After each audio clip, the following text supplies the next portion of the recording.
Hello student, मैं दुर्गेश वर्मा आपको मेरे YouTube channel biology classes bye Durgesh sir में आपका स्वागत करता हूं।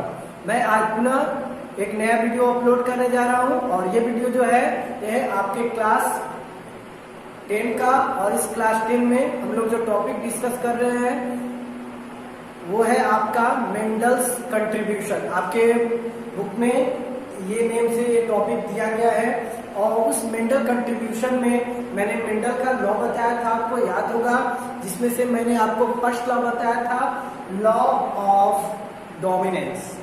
सेकेंड लॉ भी मैंने आपको बताया था लॉ ऑफ सेग्रीगेशन। आज हम लोग डिस्कस करेंगे थर्ड लॉ, और थर्ड लॉ जो है उसका नेम है लॉ ऑफ इंडिपेंडेंट असॉर्टमेंट। तो आज हम लोग थर्ड लॉ के बारे में डिस्कस करेंगे। तो चलिए इस टॉपिक को हम लोग डिस्कस करें, इसके बारे में हम लोग जाने कि क्या होता है मेंडल का थर्ड लॉ और इस लॉ के अंतर्गत क्या रेशियो आता है, ये सभी बातें आज हम लोग जानेंगे। तो टॉपिक को स्टार्ट करने से पहले मैं आपसे रिक्वेस्ट कर रहा हूं कि अगर मेरा वीडियो आपको अच्छा लग रहा है तो आप उसको लाइक करिए, शेयर करिए और सब्सक्राइब भी जरूर करिए। जो मेरे न्यू व्यूअर हो वो जरूर आप सब्सक्राइब करिए, जिससे कि अगला या आगे भी जितना मैं वीडियो बनाऊंगा उसका नोटिफिकेशन आपको तुरंत मिल जाएगा और आप मेरे वीडियो को देख पाएंगे। तो इसीलिए आप प्लीज मेरे चैनल को सब्सक्राइब करना न भूलें, साथ में लाइक और शेयर करते रहें। और जो भी क्वेरीज हो, आपको लगे कि ये टॉपिक में थोड़ा सा हमें ये भी सर बता दीजिए, तो आप कमेंट भी करिए, मैं आपकी क्वेरीज को दूर करूंगा, क्लियर कर दूंगा। और ओके, तो मैं टॉपिक स्टार्ट करने जा रहा हूं और हमारे टॉपिक का नेम है लॉ ऑफ इंडिपेंडेंट असॉर्टमेंट। चलिए बच्चे, law of independent assortment. Law of independent assortment ये जो है ये मेंडल का थर्ड लॉ है, तो इसके बारे में जानेंगे। तो लॉ ऑफ इंडिपेंडेंट असॉर्टमेंट में आपको यह बताया जाएगा कि जो भी जीन होते हैं वो एक दूसरे से इंडिपेंडेंटली अपने को एक्सप्रेस करते हैं, कोई किसी दूसरे पर डिपेंडेंट नहीं होता है, ऐसा आपको बताया जाएगा। मेरी बात आप समझ रहे हैं? मैं फिर बता दे रहा हूं। मेरे कहने का मतलब है कि इस लॉ के अंतर्गत हम लोग जो डिफरेंट जीन यूज करके क्रॉसिंग कराते हैं, और जब हम क्रॉसिंग कराते हैं तो हमारे F1, F2 जनरेशन में जो भी हमारे कैरेक्टर एक्सप्रेस होते हैं उस जीन के, उसके लिए जो रिस्पॉन्सिबल जीन होते हैं वो एक दूसरे से इंडिपेंडेंटली वर्क करते हैं, कोई किसी पर डिपेंडेंट नहीं होता है। यही आपको शो करना है। अगर कोई पूछता है कि what is the means of independent assortment, तो आप आंसर क्या दोगे? तो वो मैं आपको बताने जा रहा हूं। तो यहाँ यही बताओगे कि how different gene independently separate to one another. कैसे डिफरेंट जो जीन होते हैं एक दूसरे से इंडिपेंडेंटली सेपरेट होते हैं, और ये वर्क आपके किस टाइम होता है ये भी आपके माइंड में आ रहा होगा। तो ये होता है ड्यूरिंग गेमीट फॉर्मेशन। ये भी बातें आप बताओगे कब होता है बेटा? जब गेमीट फॉर्म होता है। आपको मालूम होगा स्पर्म का फॉर्मेशन जो होता है तो उस टाइम मेनी स्पर्म्स फॉर्म होते हैं, और ऐसा नहीं है कि हर स्पर्म में सेम टाइप के जीन होंगे। आप देखे होंगे कि एक पेरेंट्स के जो ऑफस्प्रिंग होते हैं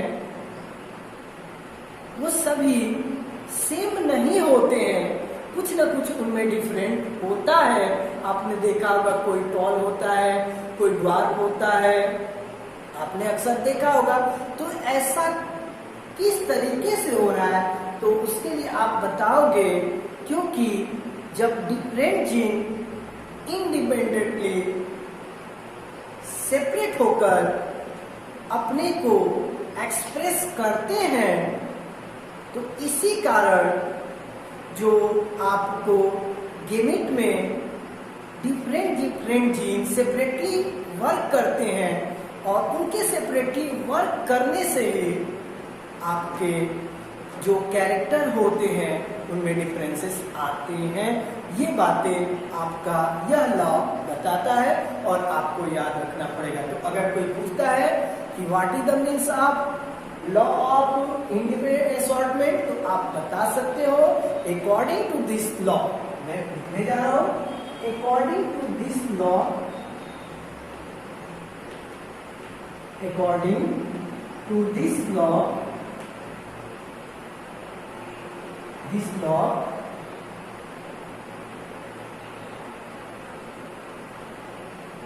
when two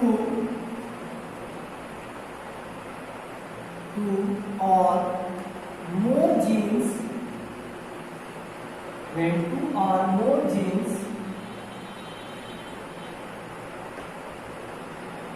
independently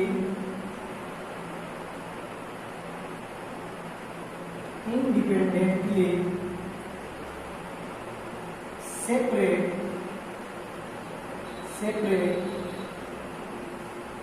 to one another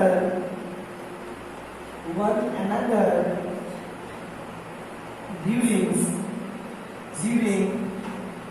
gamete formation, during gamete formation। तो अकॉर्डिंग टू दिस लॉ, इस नियम के अनुसार बताया जाता है कि जब दो, when two that means दो या उससे अधिक जो जीन्स होते हैं इंडिपेंडेंटली स्वतंत्र रूप से सेपरेट, इंडिपेंडेंटली स्वतंत्र रूप से सेपरेट टू वन अनदर, एक दूसरे से सेपरेट होते हैं one another during gamete formation, gamete development, gamete के फॉर्मेशन के टाइम या गेमीट के डेवलपमेंट के टाइम। तो इस लॉ को हम लोग किस नेम से जानते हैं बेटा? तो इस लॉ को हम लोग जानते हैं law of independent assortment. Confirm हो गया? तो कहने का मतलब क्लियर हो गया ना कि जब गेमीट फॉर्म होता है तो वो गेमीट फॉर्म होने के टाइम कौन सा लॉ मेंडल का फॉलो करता है? तो वो फॉलो करता है law of independent assortment.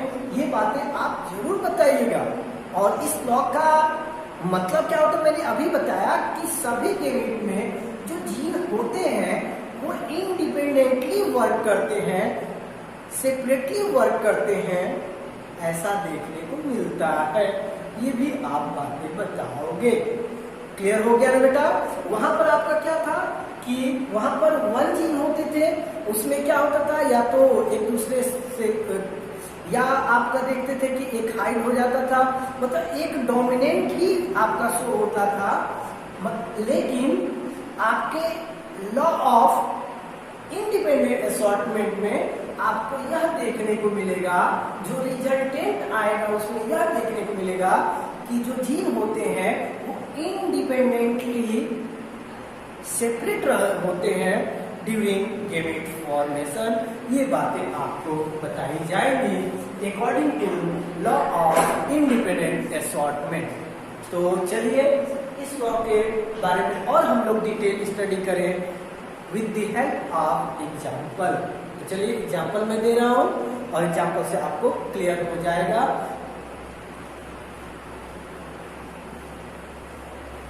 Example हम दे रहे हैं आपको ना, चलो तो बताएंगे। For example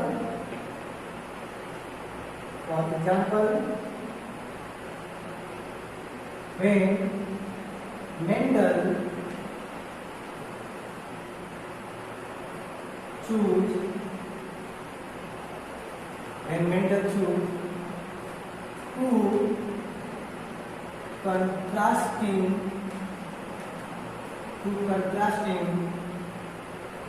character for his experiment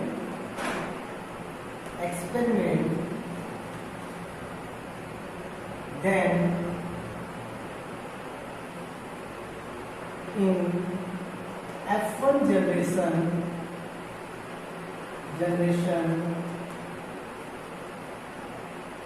dominant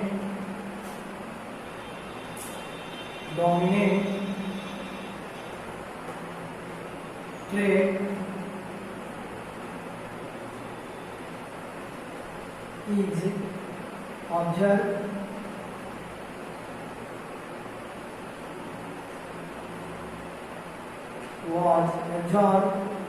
was observed and in F2 generation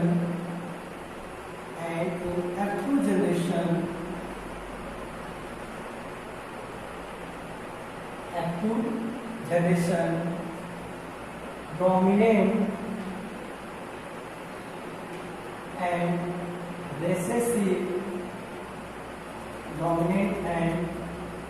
recessive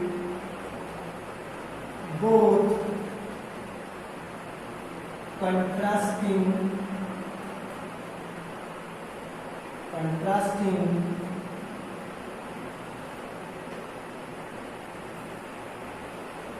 character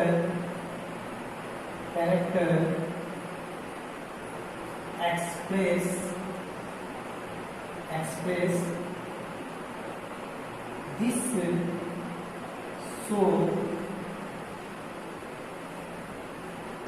this law।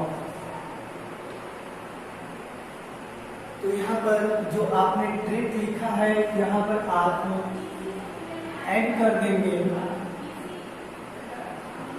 इसके साथ कंट्रास्टिंग। आप जानते हैं ट्रेट की बात करें हम लोग और कैरेक्टर, ये मैंने आपको बताया था एक तरीके से सेम होते हैं। तो इस तरीके से यहाँ पर आप कंट्रास्टिंग वर्ड यूज कर सकते हैं। तो डोमिनेंट ट्रेट was observed और dominant contrasting trait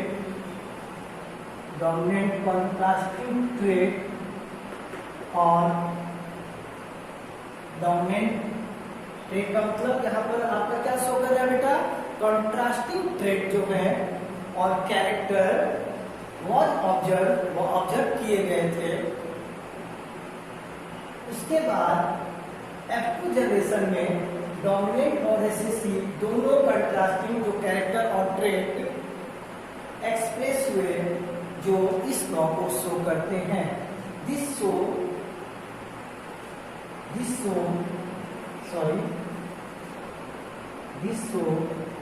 लॉ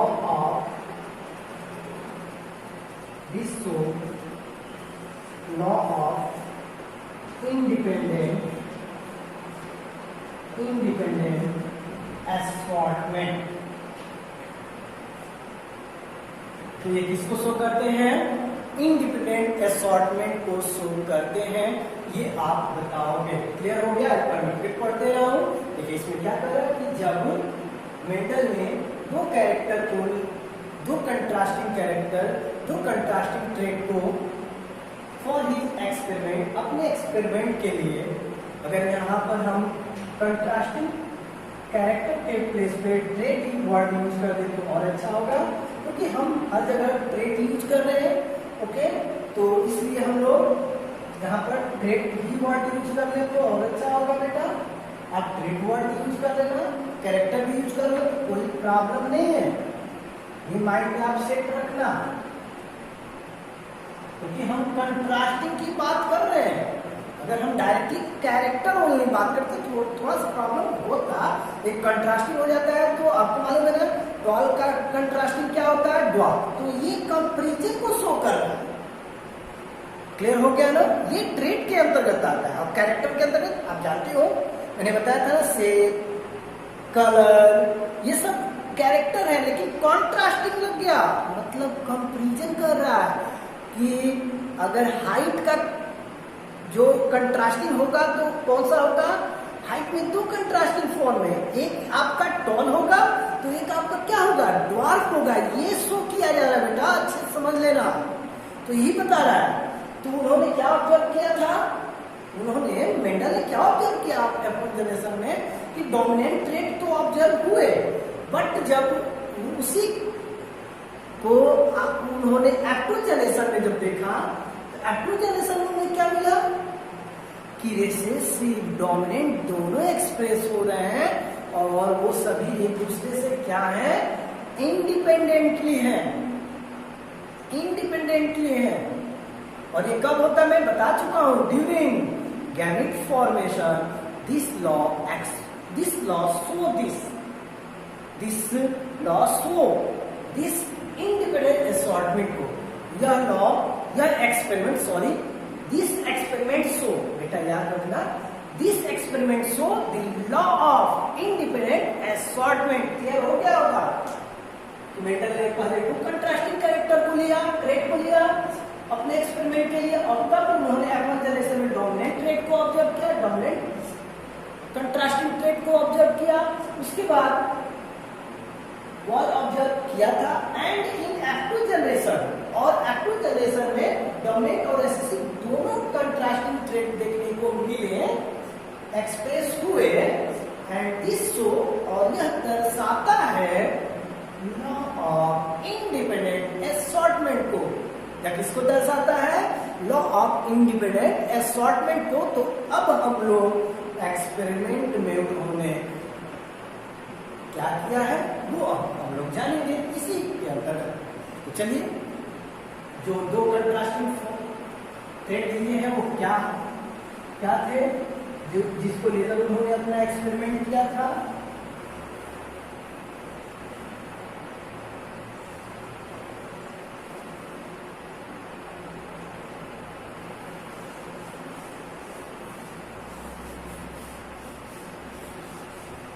तो पहला जो कैरेक्टर उन्होंने लिया था,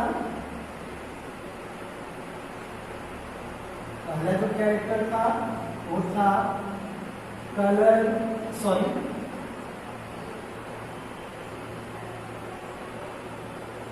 shape of seed, shape of seed.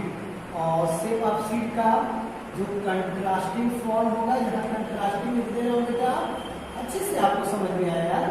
Contrasting trait, contrasting form क्या होता है? टॉल का एक होता है आपका round, sorry shape of seed का एक होगा आपका राउंड और दूसरा होगा आपका क्या? रिंकल्ड। आपको 7 कैरेक्टर में शो किया था, तो राउंड एंड रिंकल। राउंड को आप रिप्रेजेंट करोगे कैपिटल आर से, और रिंकल को आप एक्सप्रेस करोगे स्मॉल आर से। इसके बाद दूसरा जो उन्होंने कैरेक्टर लिया था वो था आपका कलर ऑफ सीड। दूसरा क्या था? Colour of seed. और इसका कंट्रास्टिंग फॉर्म जो होगा वो होगा आपका येलो एंड ग्रीन। तो येलो को हम रिप्रेजेंट करते हैं कैपिटल वाई, और यहां पर आप इसको रिप्रेजेंट करोगे स्मॉल वाई से। ये क्लियर रखना आप लोग। अब इसके बाद हम लोग क्रॉसिंग स्टार्ट करते हैं। तो यहां तक क्लियर हो गया ना? तो चलिए क्रॉसिंग को स्टार्ट किया जाए। कैरेक्टर हमको मिल गया, क्रॉसिंग आप करोगे।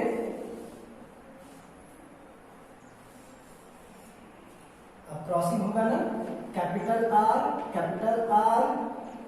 कैपिटल वाई, ये डोमिनेंट ट्रेट है। स्मॉल आर, स्मॉल वाई, ये आपके रिसेसिव है। इसमें से आप एल लोगे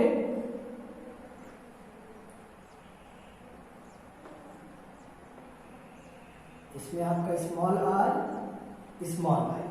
अब सबका क्रॉसिंग करोगे तो आपको क्या मिलेगा, capital R small R capital Y small Y, ये आपको मिलेगा इनके क्रॉसिंग से। कैपिटल आर का स्मॉल आर से कर दिए, कैपिटल वाई का हम लोगों ने किससे कर दिया, स्मॉल वाई से। तो ये हमें मिला आपका F1 जनरेशन में। ओके बेटा, ये हमें किसमें मिला, F1 जनरेशन में।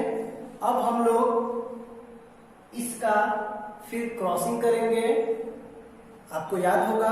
और इसको क्रॉसिंग करने के लिए पहले हम इनमें से गेमिट्स ऑब्टेन करेंगे। क्या ऑब्टेन करेंगे, गेमिट्स। तो गेमिट्स ऑब्टेन करेंगे, तो आप गेमिट्स ऑब्टेन करने के लिए क्या करोगे,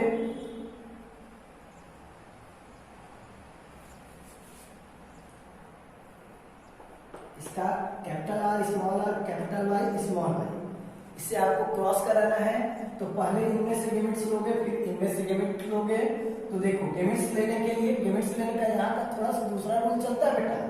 पहले आप इस वाले से आप इन दोनों में क्रॉस करोगे, तो देखो आपको क्या मिलेगा, इससे इनमें होगा तो कैपिटल आर कैपिटल वाई, क्या करना, इसका इसमें क्रॉस हुआ तो आपको मिला, वैसे ही इसका फिर इसमें करोगे तो आपको मिलेगा कैपिटल आर स्मॉल वाई, मिलेगा ना। अब बच गया स्मॉल आर से इन दोनों में करोगे तो आपको मिलेगा आपका स्मॉल आर कैपिटल वाई, और इससे आपको क्या मिलेगा, स्मॉल आर स्मॉल वाई, ये इसमें मिल गया। और फिर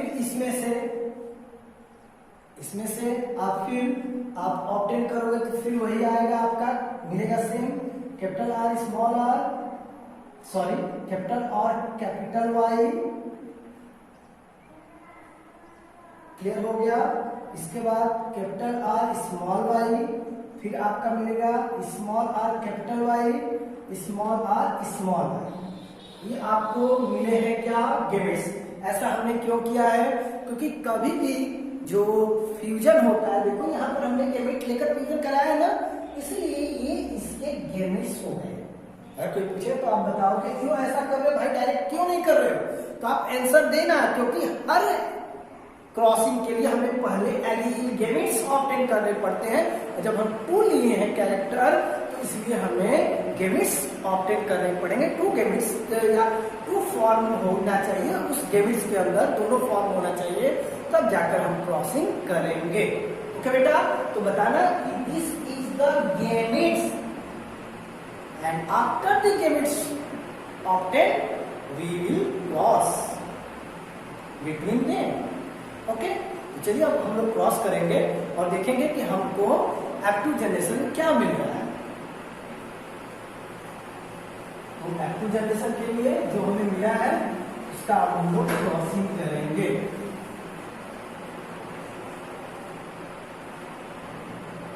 उसके लिए आप पूरे स्क्वायर बोर्ड बनाओगे, क्योंकि ये बोर्ड जो होता है इसको इसलिए बनाया जा रहा है क्योंकि उस तरीके से आप क्रॉसिंग करोगे तो आपको बहुत टाइम लगेगा, और इस तरीके से आसान होता है। इसलिए आप ये वाला बोर्ड जरूर बना लेना।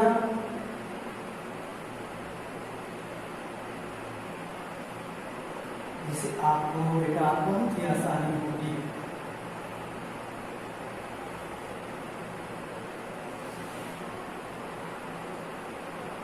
ओके, यहाँ पर आपका एक प्लांट का स्पर्म तो दूसरे का होता है ओवम, इसलिए हमने गेमेट्स को शो करने के लिए एक मेल है और एक फीमेल शो किया है ना।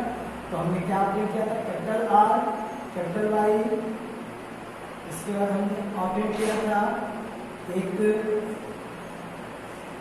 कैपिटल आर स्मॉल वाई, फिर ऑब्टेन किया था स्मॉल आर कैपिटल वाई, याद होगा आपको, स्मॉल आर स्मॉल वाई। वैसे ही यहाँ पर होगा capital R capital Y, capital R small Y, small R capital Y, अब फिर हो जाएगा स्मॉल आर स्मॉल वाई, ये आप शो करोगे।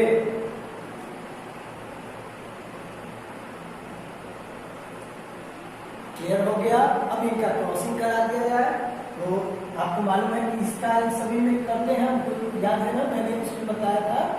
देखो इसका इसमें करोगे तो आपको मिलेगा कैपिटल आर का कैपिटल आर से होगा और कैपिटल वाई का कैपिटल वाई से भी होगा। ओके बेटा, कैपिटल आर का कैपिटल आर से करोगे तो कैपिटल आर आया, जैसे टॉप का कैपिटल टी स्मॉल टी वैसे होता था, तो ऐसे कैपिटल आर का कैपिटल आर से और कैपिटल वाई का कैपिटल वाई से। फिर इसमें करोगे तो कैपिटल आर और इसके बाद आ जाएगा आपका कैपिटल वाई तो स्मॉल वाई, फिर आपका आएगा कैपिटल आर स्मॉल आर और कैपिटल वाई कैपिटल वाई। इसमें हो जाएगा कैपिटल आर स्मॉल आर और इसके बाद कैपिटल वाई स्मॉल वाई।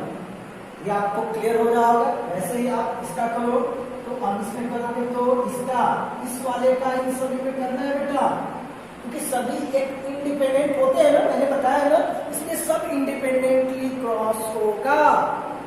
तो आपका मिलेगा capital R capital Y small Y. Clear हो गया। अब इसका इसमें करोगे कैपिटल आर और आपका हो जाएगा स्मॉल वाई स्मॉल कंफर्म। फिर इसमें करोगे capital R capital Y small, फिर आपका कैपिटल आर स्मॉल आर और फिर मिलेगा स्मॉल वाई स्मॉल। इसके बाद अब इसका इन सभी में फिर करना है आपको capital R small R capital Y हो जाएगा capital R capital Y small R, फिर हो जाएगा स्मॉल आर कैपिटल वाई ठीक है बेटा। इसके बाद आपको मिलेगा small R capital Y small are.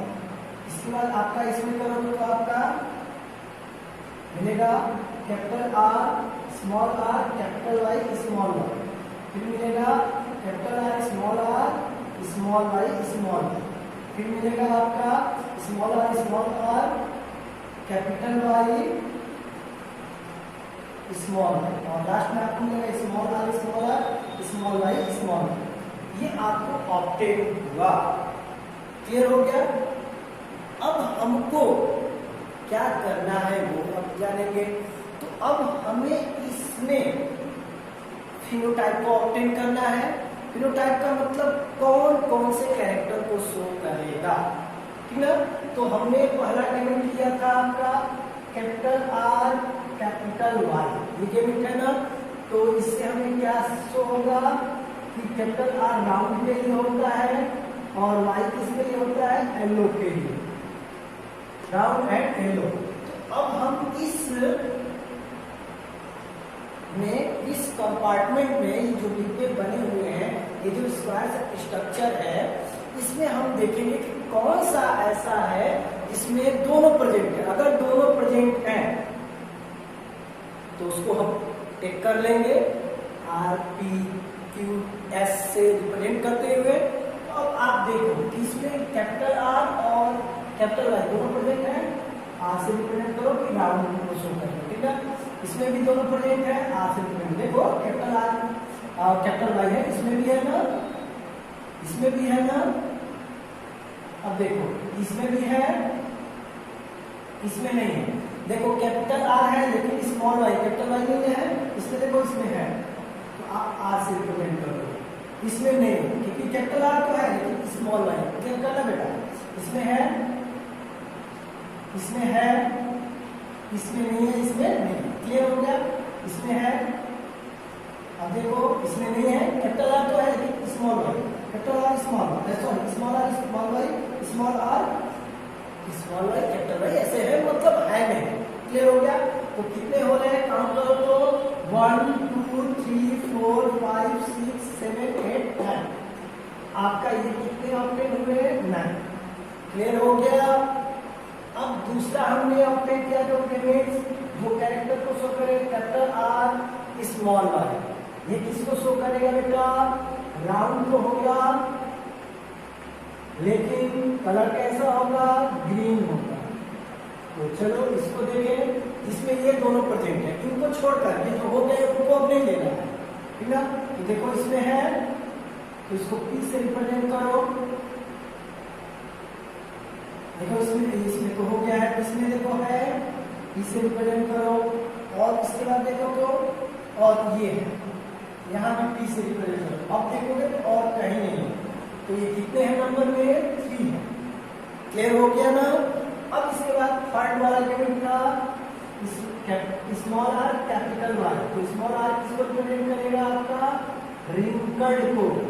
आपके बुक में सब कुछ बनाया है, रिंकल्ड एंड येलो कैपिटल है ना। देखो तो जिसमें दोनों ही प्रेजेंट हो इनको छोड़कर, तो इसमें है, इसको एस से रिप्रेजेंट करो, इसमें भी है एस से रिप्रेजेंट करो, इसमें भी है। देख सकते हो small R capital Y, small R capital Y, small R capital Y, तीनों प्रेजेंट है ना। इसको आप रिप्रेजेंट करोगे 3 से। बच गया आपका एक और आप याद करो क्या है आपका last, small R small Y. इसको शो करेगा रिंकल्ड एंड ग्रीन। और कितना नंबर हो जाएगा आपका 1। इसको रिप्रेजेंट करो T से। क्लियर हो गया ना। तो ये हो गया। अगर आपको चेक करना है कि आपका ये रूल से जो यूनिट स्क्वायर बोर्ड बना है वो सही है कि गलत है, दैट मीन रॉन्ग है कि करेक्ट है। ओके, और करेक्ट है रॉन्ग है, बातें बोलते हो ना आप लोग। तो चलो इसको चेक करें। इसके लिए हम लोग ट्राइंगल बनाएंगे। अगर ट्राइंगल बन रहा है अब जब जानना कि एकदम 100% सही। देखिए ट्राइंगल में बना रहा हूँ, देखो पहले वाले का ट्राइंगल बना रहा हूँ आर वाले से, आर वाले का ट्राइंगल देखो तो ट्राइंगल बन रहा है कि नहीं बन रहा है।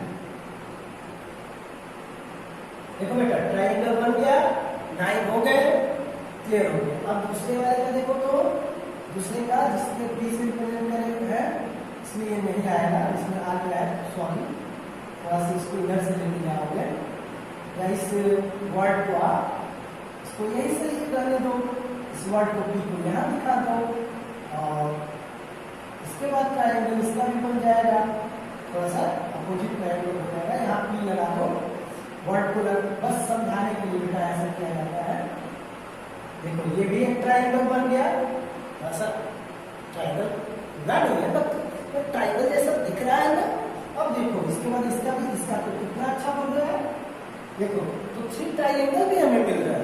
तो अगर ऐसा मिलेगा आप याद रखना कि ये आपका रूल क्या है, ये आपका लॉ सही है। और रेशियो आना चाहिए बेटा 9:3:3:1 जो आपके लॉ ऑफ इंडिपेंडेंट असॉर्टमेंट में आता है। अगर इतना नहीं आया वैल्यू तो आप समझ जाना कि आपने जितना भी बनाया है, जितना भी किया है सब रॉन्ग हो जाएगा। इसलिए आप ऐसा करना। तो मैं आशा करता हूँ कि आपको मेरी सभी बातें क्लियरली समझ में आ गई होंगी। यहीं पर मैं अपने लेक्चर को इन कर रहा हूँ। अगले वीडियो में अगले टॉपिक के साथ में पुनः उपस्थित होऊंगा।